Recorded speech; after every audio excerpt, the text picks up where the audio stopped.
So we are recording now. And before we do anything else, I want to introduce Sadie because she's going to hop off the call, and I just wanted to be like documented as being a part of our moment. Sadie is co-curator of the August Wilson Center, musician, sound artist, sculptor, writer, sound art, I don't know, all of the things. Disco queen, the list goes on. Sadie, do you want to say anything before you hop off our call today? I just want to say it's great to be in company with you all, and I'm looking forward to the conversation that you all have and all the brilliance in the room and all the programming around the Black Box Test. So thank you for being a part of this project.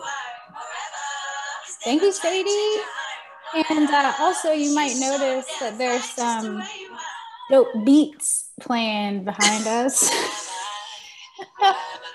LaKeisha, you want to tell us what we're listening to? Oh, yes, this is just a really short playlist that I have in my Apple Music that I call To Feel Powerful. So yeah, it's just some songs that, you know, I feel good about. I think other people probably feel good about it too. But yep, that's all. LaKeisha, thank you for starting us off in a space of affirmations and like positivity. I appreciate you bringing that into our space. I'm glad to be here. I'm so excited that you're here. So let me say where here is. Here is in the August Wilson Cultural Center in downtown Pittsburgh. And inside of the August Wilson Center is an exhibition called The Black Box Test that you all are a part of today. And so I'm really excited to be here and to welcome you and to orient you in our space. I'm joined with the beautiful, brilliant, warm, supportive, talented LaKeisha Wolf from Pittsburgh, Pennsylvania today. LaKeisha, do you want to tell us a little bit about who you are and what you've got going on? Sure. Again, I'm really glad to be here, glad to be in this conversation with you all. So I'm a cultural worker and a maker here in Pittsburgh, and a quote unquote nonprofit professional, but the nonprofit that I'm a co-founder of is called Ujima Collective. We're located in the historic Hill District, and we are a collective of Black women with our Black community of artists and makers and other creatives. And we focus on creating spaces and places for Black folks to center themselves. And, you know, our mission is really about providing a fair trade marketplace for not just the like entrepreneurial skill exchange and product exchange of money for products, but really the affirmation of Black people, the cultural exchange space for producing the amazing things that come out of the genius minds and hands of Black people. And we're always about healing. Yes. I'm so grateful that you're here. And thank you so much for being present in our space today. For sure. I'm going to pass it on to the illustrious Victoria Edwards. Victoria, thank you for joining us here today. Do you want to tell folks a little bit about who you are and what you do? Yes, and thank you for having me. My name is Victoria Edwards. I'm originally from Philly. I work at a design firm called Eisterholt Associates in Kansas City, and I design museum exhibits, specifically focused around Black culture and identity right now, and that's what I was passionate about. My main project is at the August Wilson African American Cultural Center. I am the lead exhibit designer and project manager for the first permanent exhibit at the center. So I'm here for our gala on Saturday, and I get to do the hard hat tour for all the funders and board members, but I'm just feeling super blessed that they trusted me with such a huge project and that I got to work on it, and that it's still changing me as a person and as an artist. So, yeah. That's awesome. I can't wait to see when it opens. You said February of 2022, correct? Yep. That's really exciting. Congratulations. And thanks for being here tonight. Thank you for having me. Of course. And last but not least, my friend since forever, brilliant maker and creator of spaces that exist in other worlds. Wow, I made your work art. Kylie, do you want to introduce yourself to folks and say hi to everyone who's on our call today? Sure. How's my sound? You sound great. Great. All right. So hi, I'm Kylie Williams, and yes, I'm a creator in the digital space, and I've been creating in the digital space for about 30 years at this point, and I look at that as my way of being bringing innovation and bringing diversity to the world, and I see it as a place where there's infinite possibility because there's infinite dimensions I can work in the digital space.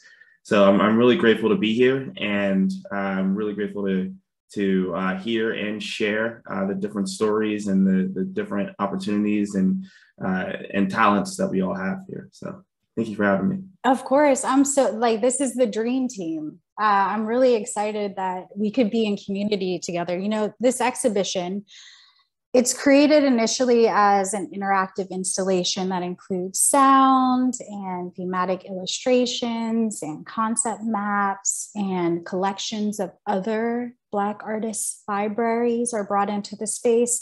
But in addition to that, there's a robust program with Black experts across the field, including the three of you all on our call today, who are dedicated to creating and protecting Black spaces. And in the event of sounding too dramatic, I feel like there is an urgency to not only create, but protect the spaces in which we are all building and what our life's work maybe is. But, you know, this idea of we're being under siege, we're under siege, and our lives are at risk. And either we know this or we face extinction. I think that Black space is ultimately Black power. And here in this Black space, we are the architects. We make our own rules. We work collectively, and we work non-hierarchically. Our space is not tied to any kind of production. This is not about work. This is about us being in community with each other and a way to share space, hold space, be in dialogue, create new things, a space for innovation, a space for building, cross disciplines, cross geography, with no expectation of the output. And really, the exhibition was modeled after a term that I learned recently called black box testing.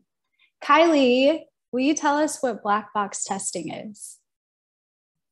Sure. So in the world of software, hardware, black box testing is it's the technique of testing the creation or testing the product without knowing what's actually going on inside. And so you're going to have an input, and that input is going to go inside of a black box or just a box that you can't see inside of. And then you're going to have an output.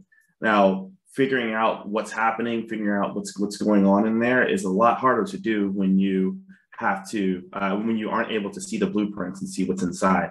And so eventually what you're able to do is, through a series of different inputs, thousands and thousands, millions and millions of different inputs, you're able to figure out what those blueprints look like. The easiest way to kind of describe that is a sort of sonar, if you will. You kind of just send a signal, and you see what the output is, and you see what the output or the lack of output. Sometimes there is no output, and so that tells you a lot as well. And so black box testing is a form of testing that's done all over the industry and has been done effectively since the beginning of when people were inventing things. So, and you're muted. Jessica. Thank you. This is a signal that I'm putting out to you all right now. Thank you for that explanation. And I hope that you use this as an opportunity to experiment, So in this test, which I have not shared with any of you all before this call, I would like for you all from different disciplines, right? Like LaKeisha is making and creating and building Black spaces as a Black entrepreneur that are for and support of Black people, right? Victoria is so heavily integrated into this world of creating physical spaces, i.e. exhibitions that support and uplift Black people, right? Kylie is building in intangible worlds, systems and structures that support us. And I think often about like, you know, Sadie has, this is tangential, but Sadie has had a lot of trouble promoting the exhibition because the algorithm is blocking a lot of her language. You know, so I think we're all coming to it from such different places that I love for you all to be in dialogue with each other. As moderator, my role will be to make sure that we're on time and make sure that the conversation is guided. But the formula will be whenever you finish a thought or a sentence, end it with with a question to another panelist. So the conversation then is generative, it builds on itself, and you all will hopefully by the end of this call get to know each other so much better than how we started. So I'll ask a starting question. How about that? I'll get us to a starting place, and then after that, I'll just let you all go. So first, before I continue, it's like an audible, you know, when you ride the airplane, I have to hear an audible yes from each person in the safety seat before we move forward. So is this cool with everybody? Yes. Yes. Yes, I didn't know we were in the exit row, but this is great seat. You're not first class. I mean, they were gonna upgrade through the August Wilson Center. I don't know. We'll see. We'll see what we can do. Okay, so a part of the exhibition in the August Wilson Center is a series of libraries that other Black artists and cultural leaders have put on loan in the space during the time of the exhibition. And the libraries are from poet and writer Camille Posley, who's from Pittsburgh, Pennsylvania, to everyone loves our Lord and Savior Becca Zala from Pittsburgh, who runs the Black Unicorn Project and is an artist in her own right, to Sonia Louise Davis, who's an artist, a performance artist and a writer in New York City. And I'm hoping to, I got an Instagram message about somebody else today who was like, can I include my library in this space? So I love that because I feel like it'll include more and more of these texts of Black scholars who are in different fields, but still along the same path of discovery. So my question to you all is, in this exhibition, as you know, sorry, let me go back. One, when an elder dies, an entire library dies. How can we better cultivate space to share, learn, and archive these important people, experiences, and histories? Let's start with LaKeisha. I knew you were going to call on me first. Well, I mean, I think that, you know, some of that I believe has begun a little bit. You know, sometimes I struggle with, and I think, you know, we all do it as products of American culture. Sometimes inside of the Black community we'll say like, oh, we need to be doing X, Y, and Z. And sometimes it erases the fact that there are people who are actually already doing those things. And so, so I know that there's been like in the Hill District, you know, for the length of time that I've been in the Hill and working in the Hill District, there have been a number of projects that are oral history projects that are capturing the stories of elders and seniors in the neighborhood, where they may capture stories of, you know, of that elder story of the historic Hill District, but also just their stories in general. And so I think that, you know, some of it can be duplicated so that there's more of that. You know, obviously there's been a lot of trauma in the Black community, right? And even like within, I'd say like within the last like 30 years, and thinking about the rise of like the crack epidemic and all of the things that have occurred, at least in my lifetime, right? Where you have like the generations, like the years between generations are a lot shorter now too, right? Because you have a lot of mothers who became fathers who became parents earlier. And so you have kind of a lot more generations that are alive at the same time. And so I think it's interesting because it puts a different spin even on how we capture history. But I think that when I think about that, it makes me recall a recent episode that I watched of Ayanna Van Zant. And she was talking about how we repeat patterns, right? And how, right, families repeat these patterns, and that when we don't talk about things, right, is when you repeat some of these, more of the negative patterns, right? The negative traumas that continue to show up in each generation. And that when we share our stories, when we're able to hold and create and hold spaces where folks can share themselves without shame, right? Then that's where I think that's where more storytelling, more of the transference of knowledge, right? Because I think that a lot of the lessons that a lot of our elders have, sometimes they're connected to trauma, or they're connected, right? A lot of our biggest lessons come from when we fell, when we failed, when something didn't go right. And so I think that sometimes folks don't want to share the whole story because it's directly linked to traumas and a lot of times unresolved things, right? And so, so I think that if we can create more spaces that help people to feel comfortable and courageous, right? Like there's one thing I learned from our scholar sister Becca Zala, right? Is that, oftentimes we'll say like, oh, let's create these safe spaces, but a safe space, right, is like secondary to people showing up and being courageous, right? So we have to create courageous and brave spaces, right, that allow people to be brave, so that, as they can share and know that the people in the space can hold them, right, then the space becomes safe after that, right? So so I think that if we can create more affirmative and brave spaces, then we can get to more of the shared history between the generations, from older folks to younger folks. And so I would ask the question of Victoria, what has been your experience in curating or creating sort of public spaces for Black art where those generational stories have been told and shared? Great question. There's I was writing as you were talking, there's so many ways that this affects the museum industry. First, I would like to say that like a huge problem, like storytelling is museums, and they're not using it properly in a lot of ways. They're just like pictures on the wall, very hung white, and they're interpreting someone else's culture without us in the room at the beginning of the creation of these projects. So a lot of them don't hit home where they should. So for my thesis, I literally looked up how to create empathetic exhibits and how to physically do that.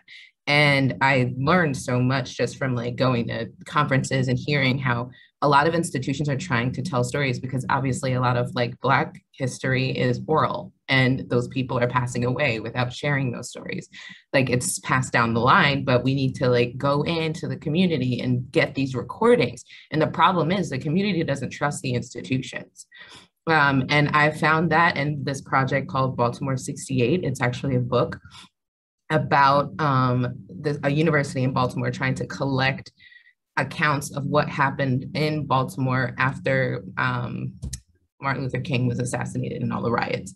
At first, they tried to go into the community and talk to people, but they weren't getting responses. Nobody wanted to talk to them. It wasn't until they found students from that neighborhood and actually knew people in the neighborhood to go into those communities and talk to people, that's when they started to get stories.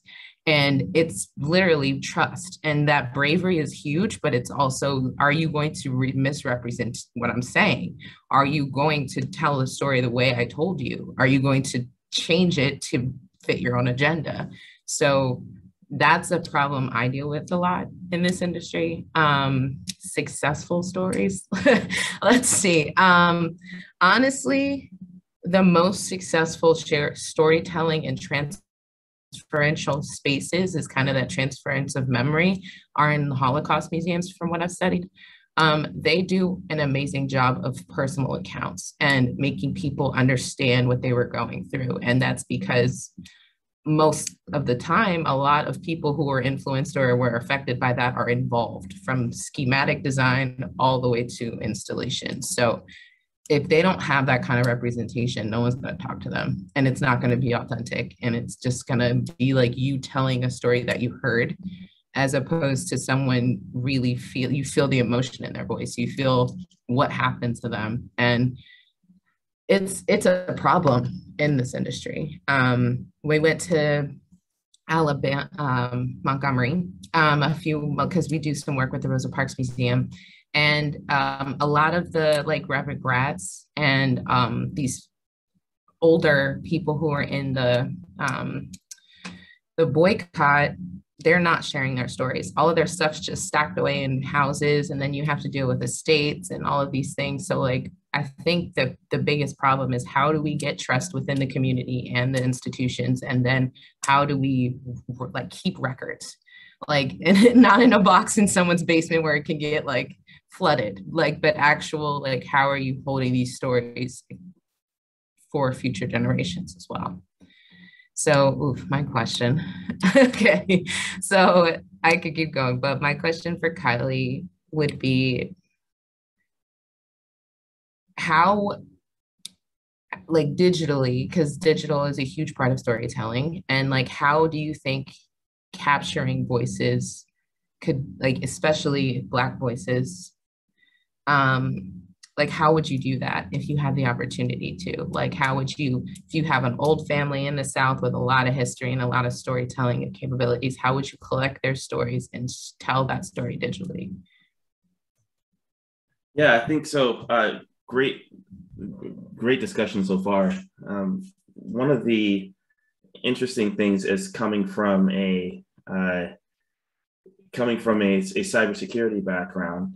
I actually did some work with the Holocaust Museum in Washington, D.C., and I was shocked to learn that the amount of attacks, cyber attacks that were launched against museums like that. I didn't get to work with the African American History Museum yet, but I mean, they said it's the same thing. I think the same person was actually running security for both, but they said it's the same thing, and that people were supremacists, there were extremist groups, there were people just trying to attack and change what the true history was really saying.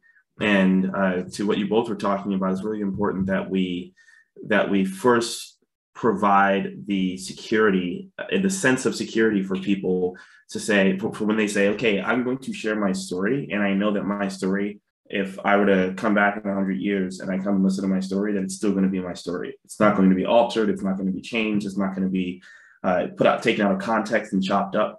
And that's what these attacks are actually trying to do is, all right, well, the Holocaust didn't exist. That's what they're trying to make it. Okay, with this Holocaust Museum, let's wipe out half the things that they have there so they can say it never happened. Which, I mean, it's kind of wild to think about that, right? And that people spend that much money to do that. And so I think that's the first part. The first part is providing that security, so that when I release my voice into the wild and my thoughts into the wild, that I know that they aren't going to be taken out of context. And especially in this day and age when they can easily be done that way. And so I think from a digital perspective, we do that. Step one. Step two is we make it easily accessible. So now it's easily accessible to share my voice, to provide my input, to provide my content, to add my color to this mural, this digital, this mural of voices, if you will, that I can get out there with all the other voices, and eventually that broader story can be seen. You know, there's a bit here, the tidbit there, the tidbit here, but eventually you get the full view of what happened, for example, in Baltimore, or what happened in DC. I hear little bits and stories from my family,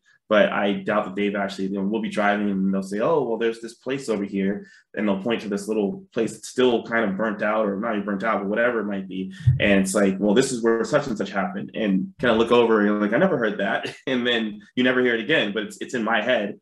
And so, but they say that because it's a safe space. It's a safe place in the car where no one else is going to hear it. And I'm not going to go saying, well, you know, my uncle, my aunt, my mom, my dad said this. And so I think the ability to capture that information easily, store it in a place where it's safe, and it will be safe as safe as it can be.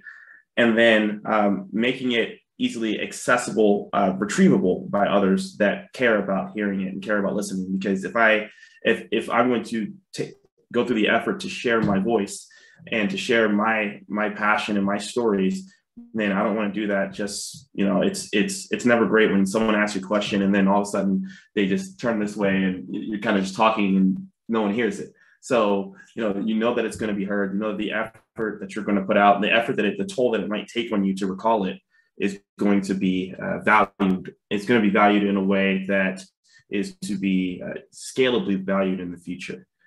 So I think that's where we can start. And I think that's, again, modeling after the way that other cultures have done it. And I do think in terms of, for example, the Holocaust survivors, I think also because the age when things were microphones and recording devices were starting to become readily available, soldiers were carrying them, and you had video cameras, and that was really the first generation where this was available. And so, you know, it was this atrocity, but then all this technology came into play, and they put the two together, and then and as you can see, it kind of moves forward from there. So I think that's what we can do. I think we can be very conscious about doing that. And the stories, making sure that the stories live on, the stories they're perpetuated throughout history. So my question is I have a switch, I'll call it. I have a question for Jess to make sure that, so my question for Jess, and then if yes, then I'll ask the question to LaKeisha. So Jess, should we continue on this thread, or do we toss it back to you? There's no rules here. Okay, got it. All right, so I put an if statement in there. All right, so LaKeisha, how do you feel? What do you think that we can do, or that we can encourage younger generations to do in order to create the spaces in which they need to feel empowered, or I'm forgetting the word that one of you used. Is it bolden? Well, to create those spaces where they can become creative, to create those spaces where, I think that you said it's not necessarily all about safe spaces, but to create their own spaces, create their own bubbles. Spaces. Brave, thank you. Yeah. Well, you know, it's interesting, and even thinking about the cyber reality that we're in, right, is that, you know, and for younger people, right, this is their reality. Like, they don't know a reality where the internet and social media didn't exist. So you know, so that part is interesting. Like, I remember dial-up, you know what I mean, when chat rooms first started, and I wasn't in any of those things, you know. But it's interesting because when I think about young people in our community, right, and I'll give two different scenarios. But it's all kind of rooted in the same thing, like in the way in which we gather and do calls to action, right? Because young people, like we saw whenever the protesting happened after George Floyd, right? And the way in which social media was used to really galvanize people and get people out into the streets. And not just out in the streets, but really outside of their homes, right? And it brought people, during a time of a national pandemic, it brought people together, young Black people together. And even like this generation is interesting because they just know more sooner than I know that I knew when I was 18 or 19, or even like 15 or 16. Like I just didn't, you know, they know about white supremacy, racism, like younger. Like there's more younger people, I think, who are, you know, who are into self-care and who know that kind of language, right? And so when people do, you know, there's young people doing calls to action around social justice, around self-care, and using the internet and using social media to bring people into those spaces together. But the other part of that, right, which is more of the harmful part, right, that's rooted in a history of trauma of Black people, is like young people using that to galvanize people around trauma, right, around violence, right, and the ways in which, because of an unhealed history, right, like an unhealed reality, like just not recognizing and not understanding the context of what has happened to us, right, and that you, like all of us, are the culmination, right, of everything that has occurred. We're the culmination of all of our ancestors. And so not recognizing, having access to those stories so that we can unpack this stuff, right, and to, like, you know, be like, okay, I'm not going, you know, I can move through this thing because I know that this happened to my mom or this happened to my grandma. Because kids don't have that, right, they create these spaces where they're brave behind a computer screen and using all types of language, right? Like I had to, my daughter's in the 5th grade, and we had to have this, you know, and she goes to a Black charter school, and we had to have this 5th grade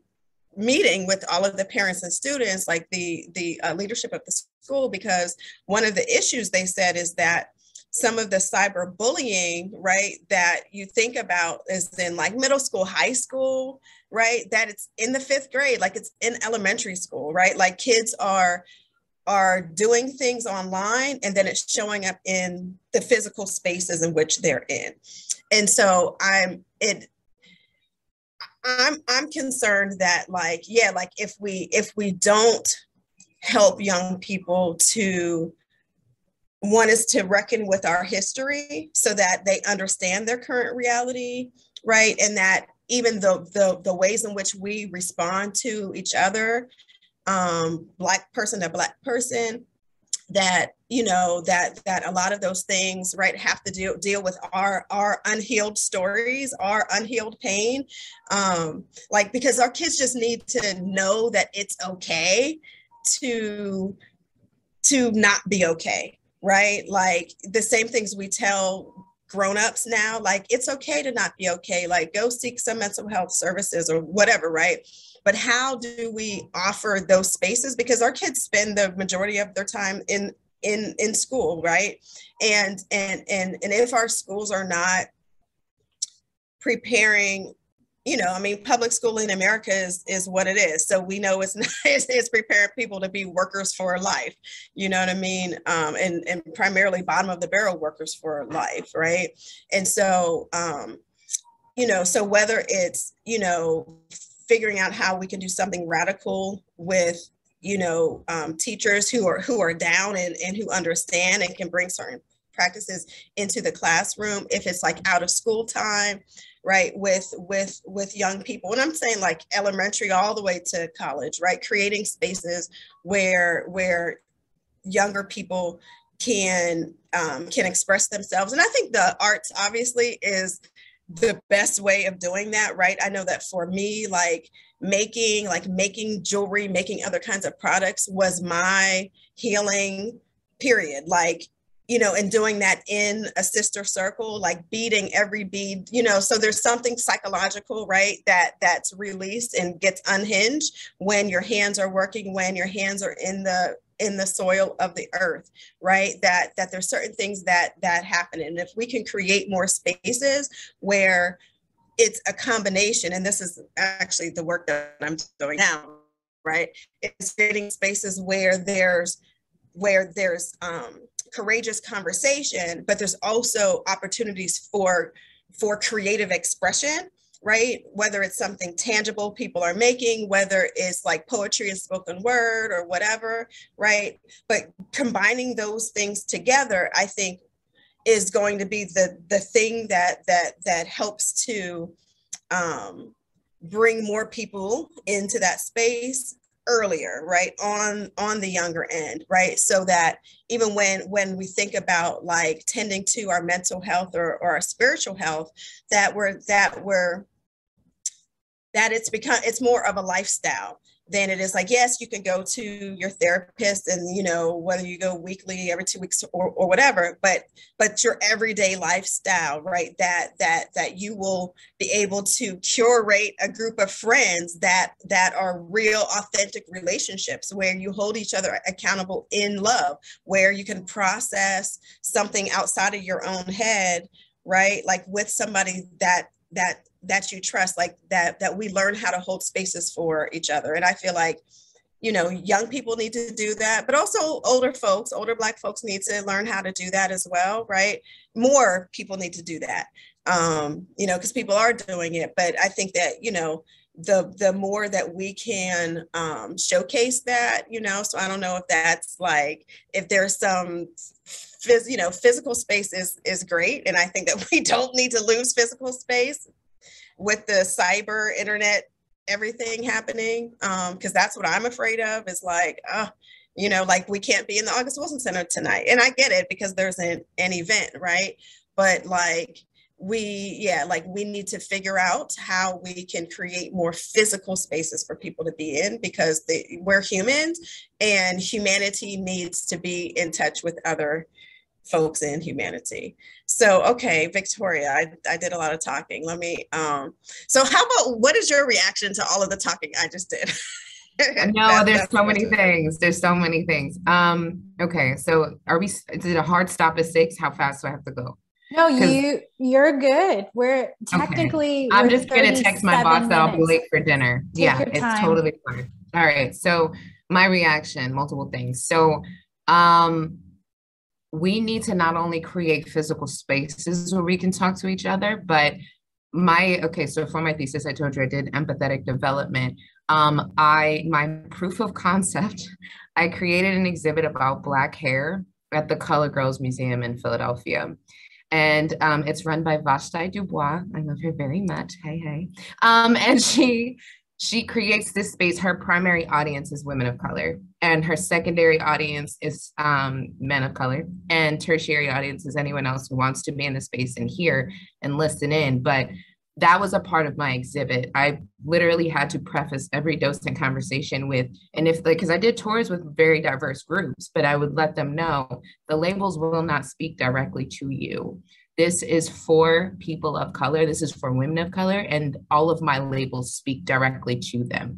And I'll tell you why that mattered in a sec. So I set the exhibit. I wanted to do way more. I paid for it myself. I was in grad school. So I was like waitressing, doing everything I had to. So there's 3 spaces. The first space talked about pre-transatlantic slave trade hairstyles and what that meant to our identity and who we were before even coming to America. And like, you could tell your literal identity by looking at you. So like how old you were, if you were married, what God you served, if you were in a polygamous marriage, all by your hairstyle. And the second space was called the Judgment Pedestal. And I literally created an auction block and I had shaved hair on it to show, like, they sheared us intentionally to get rid of that identity. And when you see images of enslaved people with no hair, that's intentional.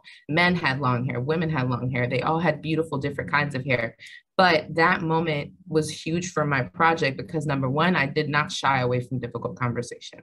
That's the biggest thing. You can't not talk about the elephant in the room. It's how you do it, but the spaces for Black people need to address our issues head on. So I talked about colorism and that moment of like literally monetizing whose skin was worth more.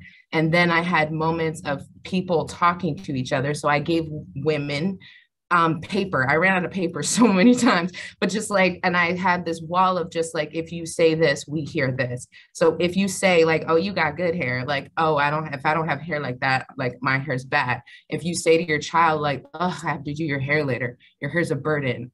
Like just things that you're saying to your own children, your own family, like, oh, you should straighten your hair. Like, oh, you should wear your hair naturally. Like that, these are things that are internalized hatred and anti-Blackness, and we need to address it. And I allowed women to share their stories about, and each one of those sayings had a bucket. And I literally ran out of paper, and women were in tears, crying, like, because they didn't expect that kind of a conversation. My own family members were like, oh, I say that to my kids. And I'm like, yeah, you do. But I just want you to like, I want to address the like elephant in the room. There's no more like tiptoeing around the conversation. It's a conversation we need to have, and there's no healing without it.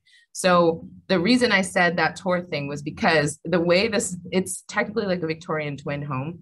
And there was a huge couch that I couldn't move.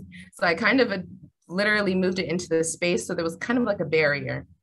And when I explained that room to the group of UPenn students, as soon as I was done, the Black girls walked right in. They wanted to see everything. They wanted to look at everything. They wanted to touch everything.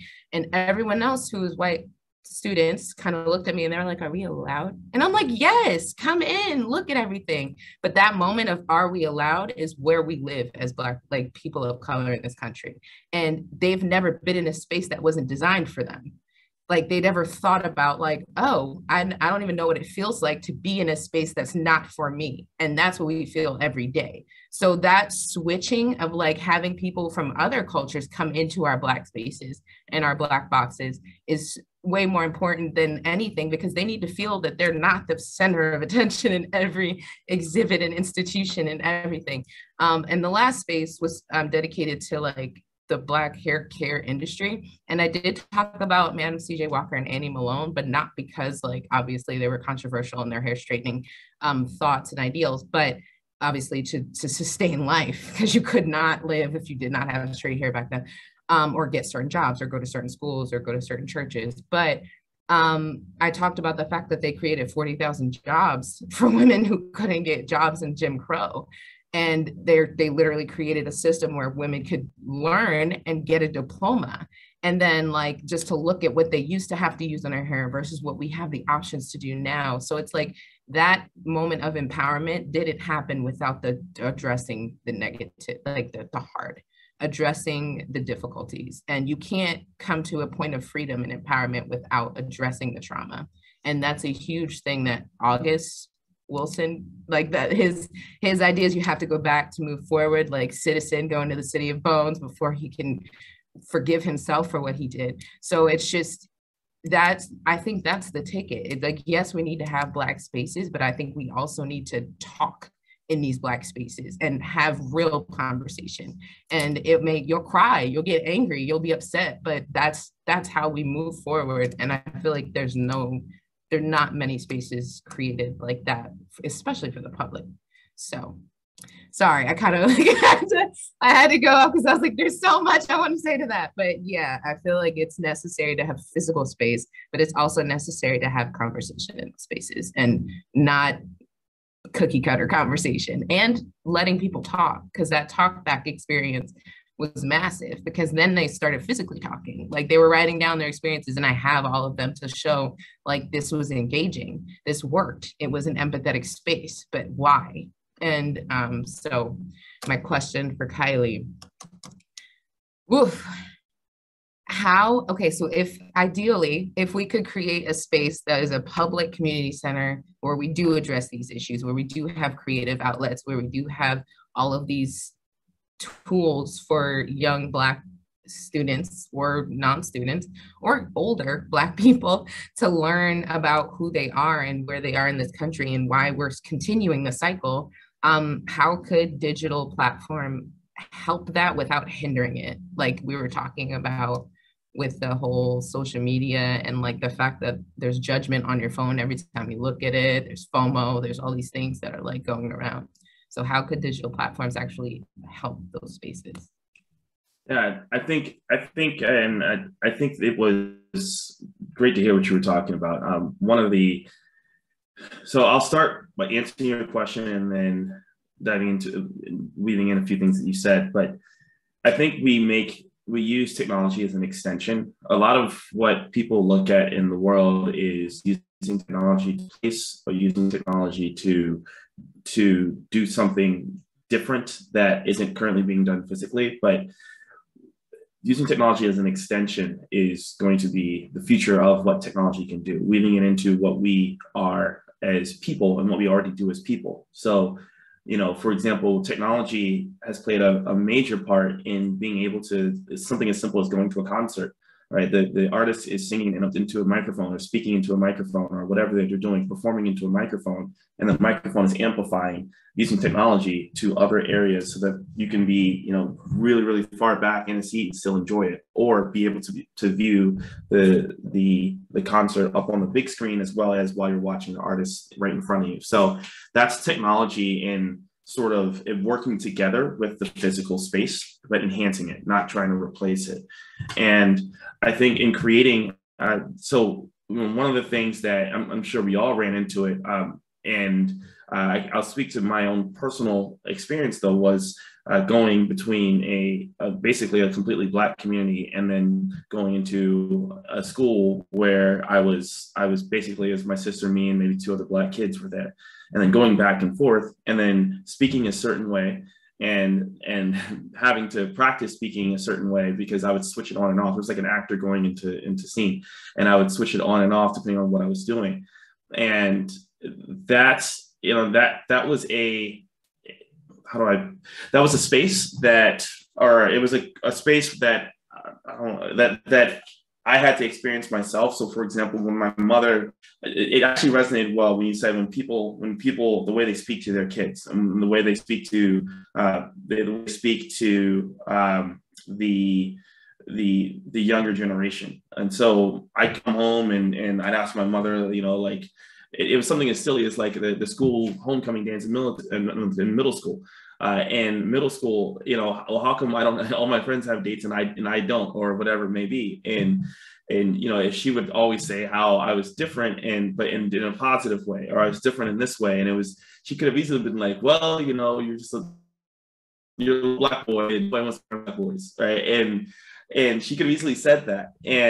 But when that was actually said to my face by some other students, she again twisted it in a way that was positive, or spun it in a way that was positive. And when you said about the hair, your hair is a burden, or this, you could say that to a kid. I don't recall my mom saying that to my sister, which is, I've heard parents say it to their kids though, and I never made the difference. I never realized the difference until right when you said it, and it kind of clicked to me in the way that my sister carries herself, and the way that she views herself, in that my mother, the way that she spoke to her,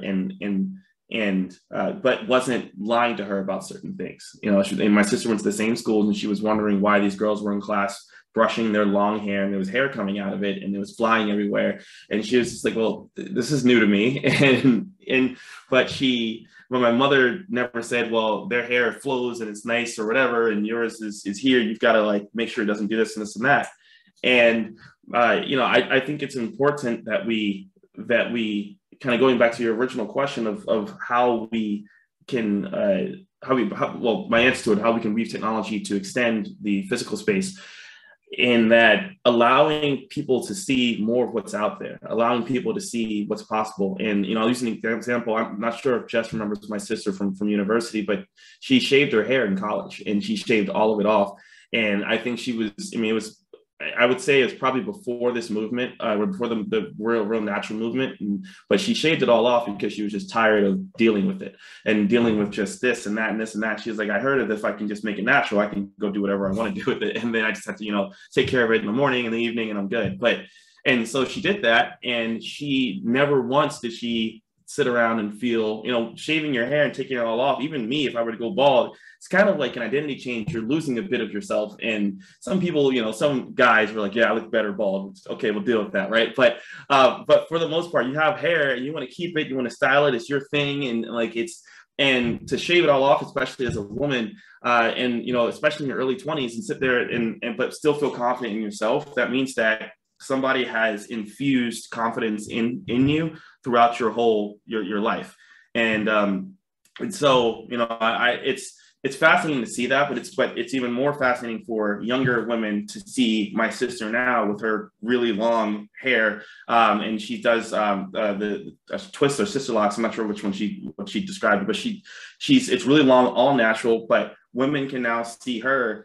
Younger women can now see her and say, well, this is interesting, but not even know who she is.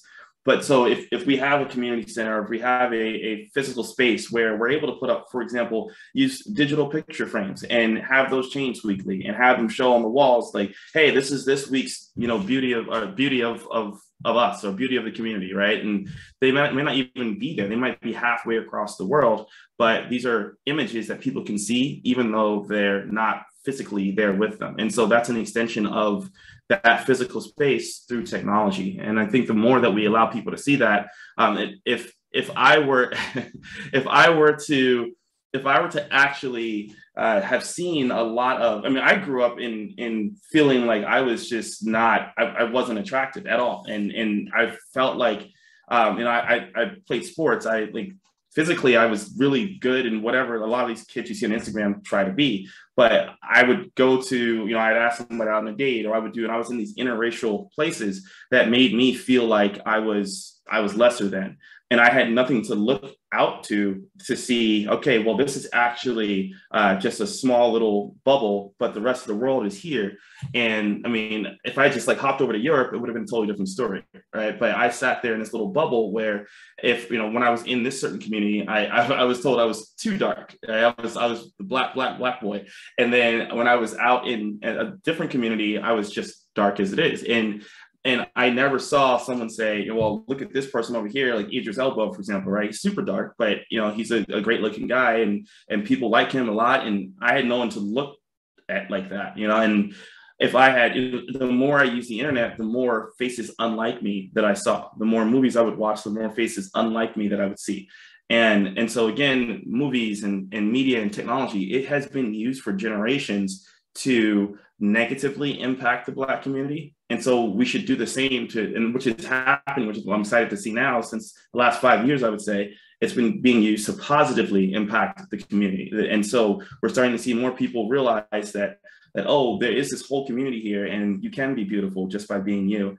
And I think I think that's what we can do to merge the digital, the ephemeral space with the physical space, and have one help the other. And you can go the other way, come from that digital world and enter a physical world. And the last thing I'll say here is most of my friends up until I got to college were digital. I met a bunch of programmers and hackers from all over the world. Some of us actually ended up going to school together. Some came to Carnegie Mellon, some went to other schools, which I almost went to, and we ended up being friends. And now we're all very good friends in the physical world. And so we went from digital, which was an escape for us, and then we all went to the physical world, and now we're all, we're really good friends. But that doesn't, it didn't, that friendship and that connection transpired across the different realms of digital and physical, and they survived across all of that. So my return question, I'll go back to Victoria. And wait, I hate to do it, but we're out of time. Oh, okay. I think you need to have longer sessions in the future, because this is a great conversation. Isn't it lovely? Yeah. And as a test, right, Kylie, without thinking about how anything worked or sharing to you guys what was going to happen in advance, I feel like our black box test for tonight was really successful. I learned a lot. Let me see my notes. I really love, LaKeisha, what you were sharing about not only creating safe spaces, but before that, we need to create courageous and brave spaces. That really resonated with me. There's a step before. And I appreciate you uplifting that.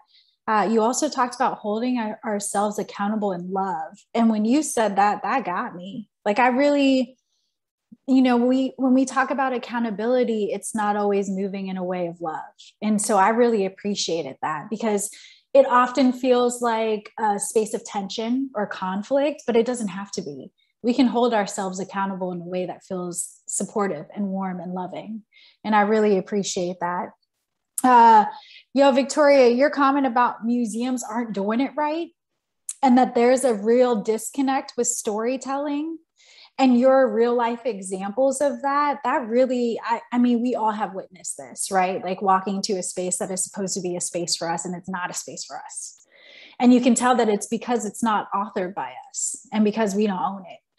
And so I think you're right. Until we get to a space where there is that trust, that's really reciprocal trust, like, right, with institutions and with those who are audience to institutions, that won't be achieved. So I really appreciate you articulating that. Let me not use that word because that's also a trigger, right?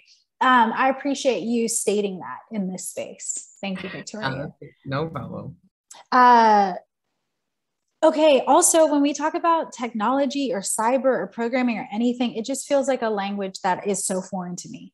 I'm just like, it's almost like my mind shuts down and I'm like, okay, and Kylie, I really appreciate what you've brought in this space because you've made it so accessible. And you've also created a really clear pathway to all of our different disciplines in ways that, isn't this crazy, LaKeisha? Like we're all saying the same thing. I was literally sitting here like when Kylie started talking about cybersecurity, and I was thinking, yeah, because that's what it is. It's like, it's what everybody wants to feel like. And so we could use all, whether it's security, protection, safety, it's all like interchangeable language that applies to every space, whether it's a physical space or, in this intangible space. Very cool. That was nail on the head on the whatever the saying is, that hit, right? That really hit, because that idea, safety first, then access, Kylie, like across the board, this is the same. We are all talking about the same thing. And so I really hope that this conversation is like a seed that's planted not only between the three of y'all, but just also for our community in general, right? Like the questions that you all are asking of each other, I feel like we can continue to ask others, right? Like, how do we do this? Kylie, thank you so much for making tech feel accessible and not something that we need to recreate or redevelop, but that is meant to supplement. What did you say? It's an extension. It's meant to enhance, not replace. Thank you for that. I feel like that is the end of our chat. Like that really brought us home. Okay, so before we really wrap up, can y'all put your voices in the space one more time and say where folks can find you and how they can stay in contact? Let's start with you, LaKeisha. Sure. So I'm at Ujima Collective here in Pittsburgh in the Hill District. We have a physical space. Everything that is in our space is handmade by Black and Brown people from here and around the world. And so it's a very affirming space. We do a lot of work to curate the energy in the space. So it's a healing space, it's a very affirming space. So you can come check us out here. We have all of these new members who are coming through. So we have a big Black Friday. That's actually our anniversary time. Black Friday event coming up at the end of this month. But you can, visit our website, which is UJAMAA collective.org. You can, and I'm on Instagram under Purposeful Walk. You can find me. There might be a fake me out there. Someone duplicated my page not too long ago. But if you find the real page, my page is private. I don't know. I had to go totally private because folks were stealing my identity. But you can find me. I'm out here in these streets.